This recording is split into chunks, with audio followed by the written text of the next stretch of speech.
They told her she didn't belong. Ignored, excluded, and dismissed by her own family, Caroline never expected to matter until the day her instincts led her to uncover a scandal that would change all their lives forever.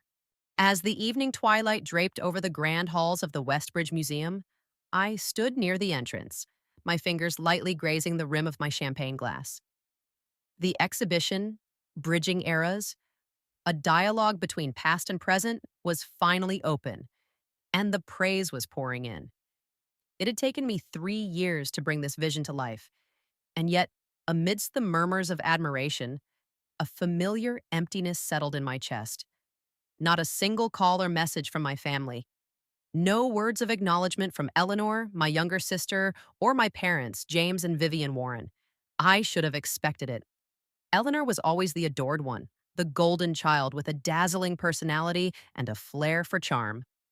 Our parents showered her with attention, celebrating even the smallest milestones, while my achievements, a valedictorian title, a prestigious graduate thesis, my appointment as curator, were merely expected.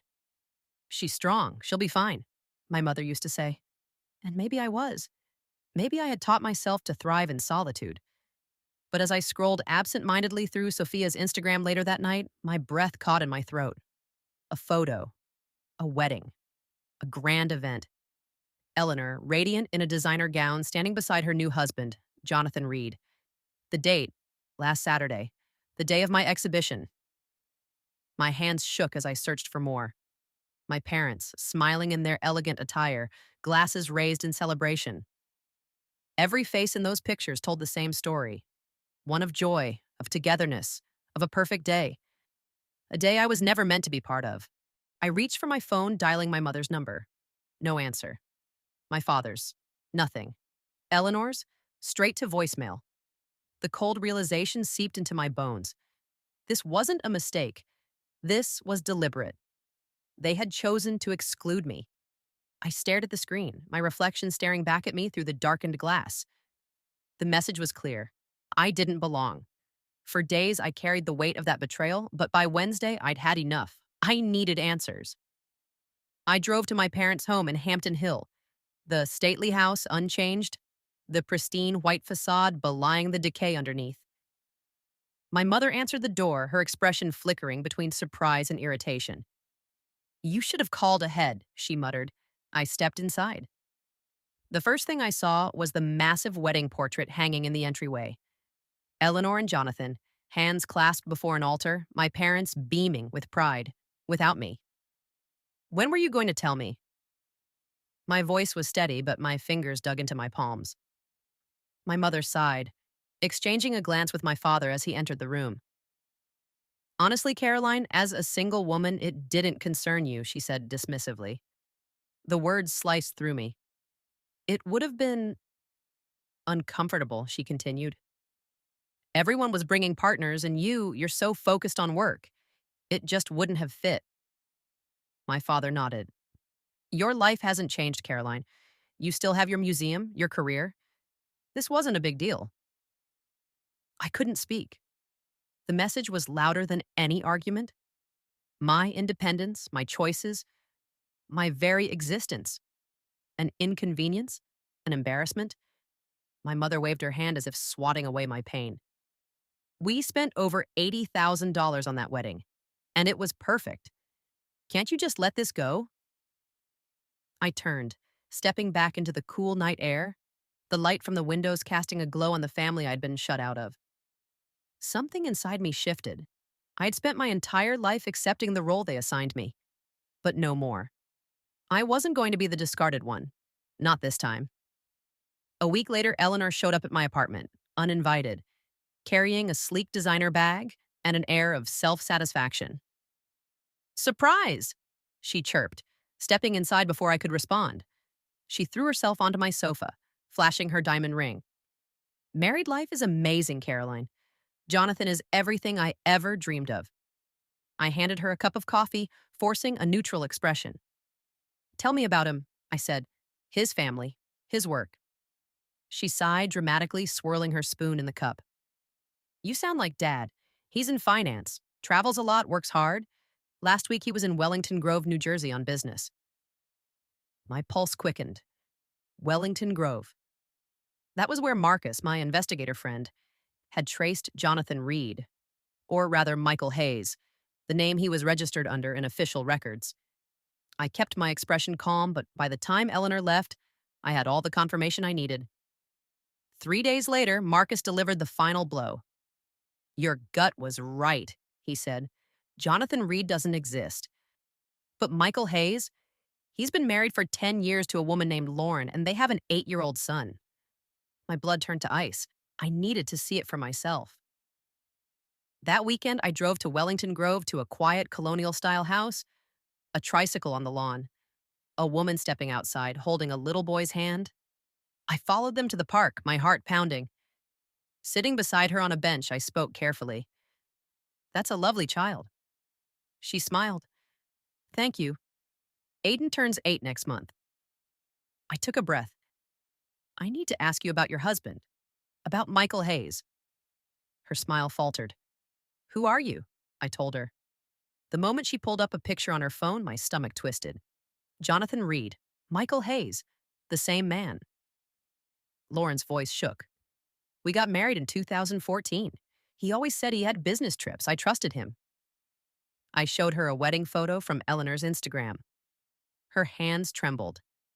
He married your sister? Tears welled in her eyes. He told me he was in Toronto that weekend. By the time I returned home, my course was set. The next day, Eleanor knocked on my door, smiling, oblivious. She handed me a wedding album, flipping to the final page. Jonathan kissing her, their perfect day frozen in time. It was magical, she sighed. Something you'll never have. I reached for the envelope on my table, sliding a single photo across to her. Michael Hayes holding Lauren and Aiden, a birthday cake in front of them. Her face drained of color. What? What is this? She whispered. I exhaled slowly.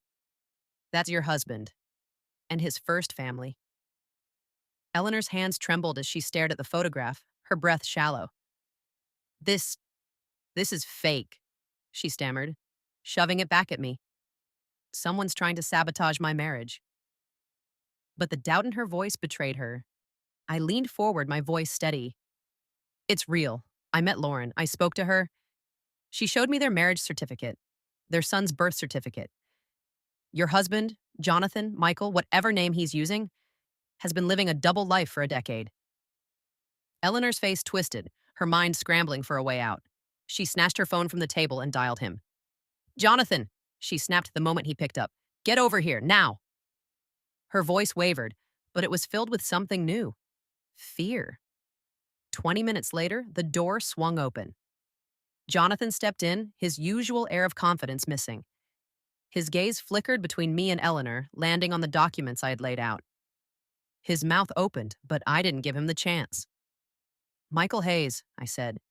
His jaw tightened. Or should I say, the devoted husband of Lauren and father of Aiden. Eleanor's knuckles turned white as she clenched the wedding album. Tell me it's not true, she whispered. Jonathan sighed, rubbing his forehead. I can explain. Eleanor's voice cracked. Explain what? That you're a liar? That I'm not your first wife, just the next in line?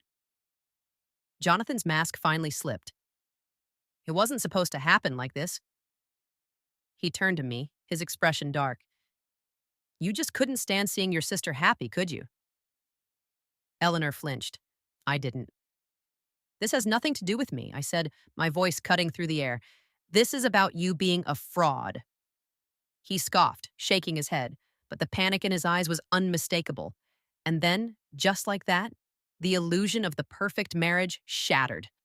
The confrontation spiraled from there. Eleanor called our parents, and within the hour, James and Vivian arrived, confusion and anger written all over their faces. What's going on? My mother demanded, her gaze bouncing between Eleanor's tear-streaked face and the papers on the table. Jonathan, Eleanor spat, venom lacing her voice, has another wife and a child. My mother paled. My father stiffened beside her.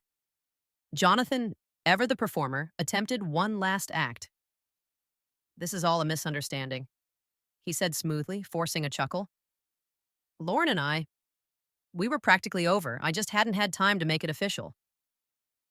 I reached for another document, sliding it toward my father. That's not the only thing, I said.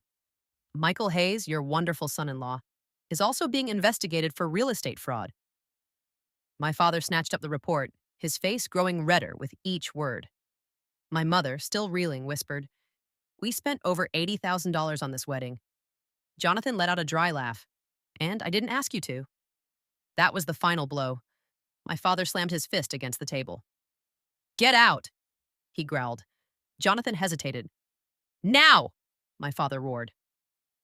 Jonathan cast one last glare in my direction before storming out the door, slamming it behind him. The silence that followed was suffocating. Then my mother turned to me, something unreadable in her eyes. "You knew." It wasn't a question. "I figured it out," I admitted. "And you didn't tell us?" My breath caught. "Would you have believed me?" She opened her mouth, then closed it. My father sat heavily on the couch, rubbing his temples. "I don't know who I'm more ashamed of, him or us." Eleanor collapsed into a chair, burying her face in her hands. "I was such a fool," she whispered. I looked at her, my sister, the one who had always been at the center of everything, and for the first time, she looked lost. The days that followed were heavy with silence and grief. Eleanor filed for an annulment, but the damage ran deeper than legal proceedings. She withdrew from everything: work, friends, even our parents. I reached out, but she kept me at arm's length. Until one evening, weeks later, she knocked on my door. No designer bag, no forced smile. Just Eleanor, raw and unguarded. "I don't deserve your kindness," she murmured. I stepped aside, letting her in. "You're my sister," I said. "That's reason enough." Slowly, the pieces of our fractured family began to mend. Our parents, shaken by everything, started seeing me in a way they never had before. My mother, once dismissive of my independence, actually listened when I spoke. My father, always reserved, apologized, not just for the wedding, but for years of neglect. It wasn't perfect, but it was something.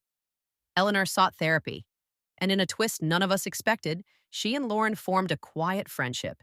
Two women rebuilding their lives from the wreckage of the same lie. 6 months later, on a crisp spring afternoon, we gathered in the backyard of our parents' home. My mother brought me tea, a small gesture, but one that meant everything. "I was wrong about you," she admitted softly. We all were. Eleanor, sitting across from me, offered a small smile. "I don't think I ever really saw you, Caroline. Not the way I should have." My father placed a hand on my shoulder. "No more expectations. No more taking you for granted." And for the first time in my life, I felt seen. Life didn't magically return to normal after Jonathan's deception was exposed. In many ways, normal no longer existed. Eleanor struggled. Some days she was bitter, furious at the humiliation, at the lies. Other days she seemed hollow, like the very foundation of her life had crumbled beneath her. Our parents hovered, uncertain how to help. For the first time, their perfect daughter was the one who needed fixing, and they didn't know where to begin. But Eleanor, for all her flaws, wasn't weak. She started therapy, faced the ugly truths about her choices, about why she had ignored the warning signs. And little by little, she started to heal. I, too, was adjusting to a new dynamic. After years of being overlooked, my parents suddenly saw me in sharp focus. My mother called more often, asking about my work, my life, even the museum's upcoming projects. My father, once indifferent, started inviting me to family dinners as if trying to make up for lost time. I wasn't sure how to feel about it. Resentment still simmered beneath the surface, years of neglect not so easily erased. But I let them try. Because as much as I had spent my life pretending I didn't need their approval, a small part of me had always wanted it. Eleanor and I, once nothing more than distant siblings bound by blood, were something else now. Not quite best friends, not yet fully healed. But there was an understanding between us, a quiet recognition of pain shared and lessons learned. She had been cruel. I had been distant. And yet here we were, trying to move forward, trying to be something new. And maybe that was enough. 6 months passed, And with them, the sharp edges of betrayal dulled into something softer, something manageable. Eleanor's divorce was nearly finalized. Jonathan, Michael, whatever name he chose to go by, was facing criminal charges, and the storm that had torn through our lives was finally settling. One warm evening, as the sun dipped below the horizon, I sat on the back patio of my parents' home, a cup of tea warming my hands. My mother joined me, a hesitant smile on her face. "I've been thinking a lot," she said, her voice quieter than usual. "About you, about how unfair we were." I looked at her, waiting. "We took you for granted, Caroline. Always assumed you didn't need us the way Eleanor did. That was a mistake." She reached out, placing a hand over mine. "And I hope in time you can forgive us." I didn't answer right away. Forgiveness wasn't easy. It wasn't just words, it was time. It was proof. But for the first time, my mother wasn't brushing aside my feelings. She was acknowledging them, and that was a start. Inside, Eleanor and my father were setting the table, their laughter drifting through the open door. I watched them, the scene so ordinary, so different from what it had once been. And maybe that was the lesson in all of this. Families weren't perfect. They fractured, they hurt each other, they failed. But if they tried, if they truly tried, maybe just maybe they could put themselves back together again. As the evening stretched on, the house filled with conversation, with warmth.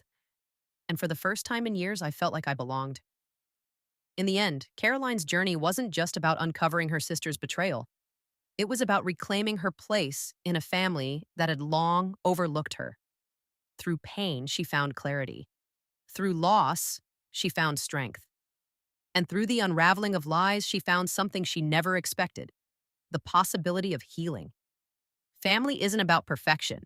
It's about choosing to mend what's broken, even when it's hard. Caroline, Eleanor, and their parents had been shattered, but they were learning, slowly, imperfectly, how to rebuild. If you enjoyed this story and want more compelling narratives, subscribe for more. Stay tuned for more powerful stories of resilience, truth, and second chances.